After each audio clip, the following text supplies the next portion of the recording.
I got my battle gear on. I'm ready for the fight. I'm ready for whatever, any day or any night. I got my battle gear on. I'ma stay girded up. I'm going to the end. We count to turn up.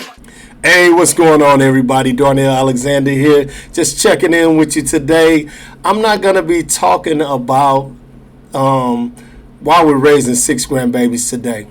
I'm not going to jump into episode 3, but I will prayerfully get back to that tomorrow. Today, I just wanted to be an encouragement to somebody out there, maybe some startup business owner, some small business entrepreneur, somebody who has a passion and wants to be an aspiring entrepreneur. I want to just give you some play on some of my experiences that my 56 years have brought me. But I have been an entrepreneur for a long time, and I've done multiple businesses. Matter of fact, I still have membership directories online that are active and everything. I do a lot.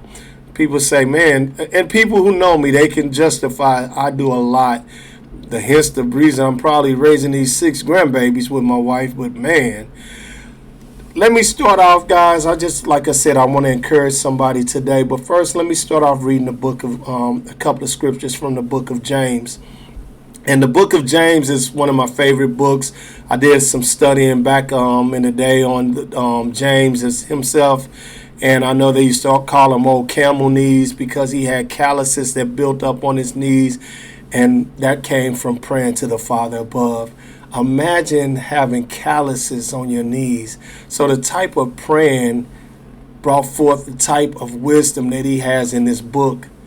And man, it says in the first verse, consider it pure joy, my brothers and sisters, whenever you face trials of many kinds, because you know that the testing of your faith produces perseverance. Let perseverance finish its work so that you may be mature and complete, not lacking anything. If any of you lacks wisdom, you should ask God, who gives generously to all without finding fault, and it will be given to you. But when you ask, you must believe and not doubt, because the one who doubts is like a wave of the sea blown and tossed by the wind. That person should not expect to receive anything from the Lord. And that scripture right there by itself, that particular amount of scripture, I think it's 1 through like 8 or something like that, the book of James, that has really just said it all in regards for me to my journey along this entrepreneur world. Man, I've had so many ups and downs, so many failures, so many trials and tribulations through running businesses. Man, people backbiting you, cutthroating you, you name it, it's out there. We get it. You get it anyway, regardless if you own a business or not. Imagine when people think you're really doing something big. So it's always a perception too. People always look and don't know nothing. They look at what you have going, and because you might have a cool logo or a great website, and they just automatically think, man, how you got that? But the reality is, then, it takes a lot. It takes a lot of blood, sweat, and tears, and I mean tears, to actually get past some of the things that small business owners get past. I had a lot of failures, and I'm going to talk about this one. I won't tell you all the ones before that or how this worked up. I'm just going to get to this shirt and this hat I'm wearing called Ground Pounders. This is Ground Pounders Fiber Optics. Let me show you. Fiber Optics and Technologies. I created this business along with 2 guys. First thing first, be cautious about who you deal with. I started this business up, and it wasn't even my vision. Somebody else came to me because they knew we had did business in the past, years ago, years before this. This was in 2019, 2020 that I started Ground Pounders with these guys. They didn't have any meat in the game. They didn't have any skin in the game. They didn't have anything in the game but a word. This guy kept coming to me about starting this business, and I eventually looked into it. Man, I went as far as, I'll just tell you, I went as far. And this was a money thing. I already had a business going in which I had a lease on a retail shop I had going. I had a cleaning, disinfectant, and PPE shop that was active. I was satisfied. I was making money, but obviously when I saw the type of money in fiber optics that had popped up, and me being a technical guy because my background is in technology, I felt like, yo, I'm gonna jump in on this. But it took me over a year before I decided to do it, especially with this guy.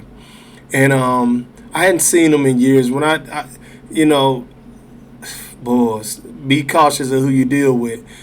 Well, anyhow, long story short, we talked about it. I was going to do everything to set the business up. Everything was going to be in my name. His credit was jacked up. My credit was 800 plus. I was able to push a button and get what I needed. He wasn't able to do nothing and get it. He was working in fiber optics.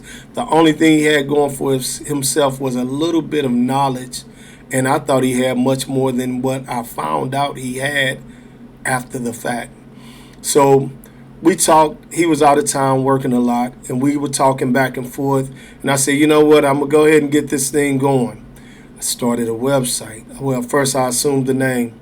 Ground Pounders came from the fact when I was in the Marine Corps.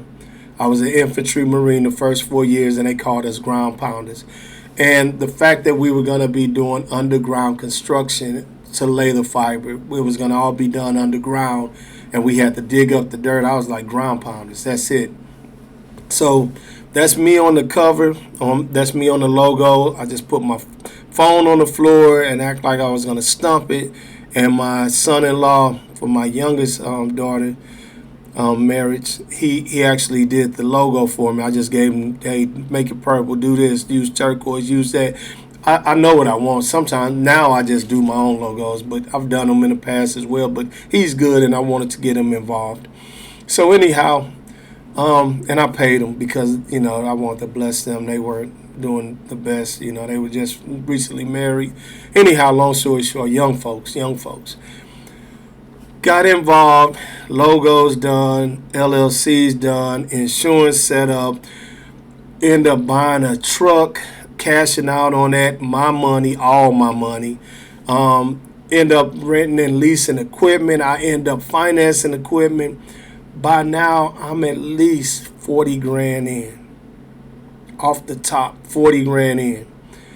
So, a lot of it cash.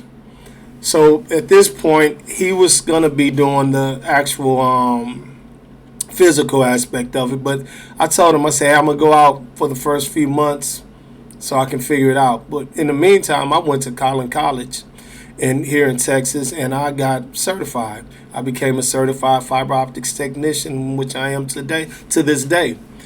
Did all that, more money, a couple of grand for that course, knocked that down, got everything set up, connected with this guy. He left the company he was with. He came back to Texas, and he got two more guys to come, one from Arkansas, one from Oklahoma, and we started our venture. I end up being able to acquire our first contract through Spectrum, and out of Garland, Texas, and we were subs, but the money was still going to be laced. It was going to be good money, though they started throwing all the work that couldn't get done by the previous contractors.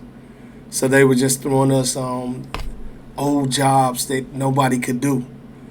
We go out, the first job we get on, guys, listen to this. The first job we get on is in Midlothian.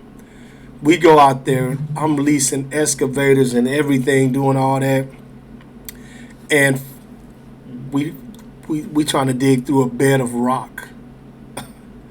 I'm so mad. I'm calling the office. I'm going in on them. Then I find out that this wasn't. We start looking around. I said, man, somebody else been out here doing this, trying to get this done. We went back. I went into snap mode. They gave us another job. Threw about two more jobs at us. Both of them the same difference. Contractors had went out there before us. One in Arlington. Man, we got it done, and they said, well, you bent the cable. You bent the cable for the fire. Anyway, nothing worked out. So I'm fighting for my money because now I'm paying these guys out of my pocket. I'm a couple of months in by now. My truck engine blew up on the first job. Boom. Luckily, a couple of them had trucks. We started utilizing theirs. I cashed out on this truck the first job, engine blown. Kaboom. Gone. Get it towed back $350 later to the spot I bought it from. They can't do nothing. Lost 12 grand plus right there.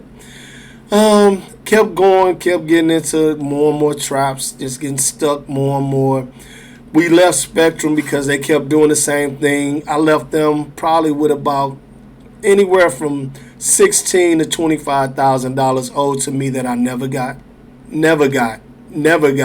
Wrote all the paperwork up. I could have got a lawyer. I just knew at this point, if the next thing I did didn't work, I was just going to shut it down, take my loss, and keep on moving. Still had my shop. Lost a lot of my contracts, but I knew I could go build that back up. So instead, got with another company, some other bogus mess with them. Guys, it's all about who you're dealing with. It's all about being patient, being prayerful. Above all things, pray. Before you get involved with anybody, pray about it. Know that it's God that's sending you. God didn't send me on this mission. So I felt the worst I felt about was because I'm raising grandbabies. I'm looking at my wife. Now I'm able to go bounce back. My credit had went from 804 down to 7 something. And I'm like, man, I'm mad by now. I'm telling this dude, I'm sorry about that. I'm telling this dude, don't call me about nothing else, bro. Ever. Don't call me about nothing unless you're trying to give me some money. I paid them last guys, got them back home. I had all this equipment that I had to still pay for.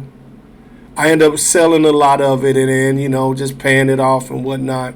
Paying off leases, everything, bro. I was leasing excavators, everything. And I shut it down. The one thing about that I learned, that's just one venture that you can't give up. You can't stop because something didn't work in your favor. Pray about it. Ask God to forgive you. Don't ever make things that you're doing about money in itself, just by itself. Always have passion about what you're doing. Don't deal with the wrong people and just keep striving. You can do it again. You can get back up. If you fall down 7 times, get back up 7 times. Get back up 8. I don't know the saying, but you know what I'm talking about. Guys, I hope you're encouraged today. Always know that God has a plan for you. And, we used to say proper planning prevents poor performance. I say pray before everything. Praying that proper planning prevents poor performance. And have your plan ready. Write your plan completely out. Make it plain that people that see it can run with the game and keep it moving. Y'all be blessed today. I just want to jump out and encourage you in the Lord. Stay focused on God. Keep Him first. And yes, His name is Jesus Christ. God bless you.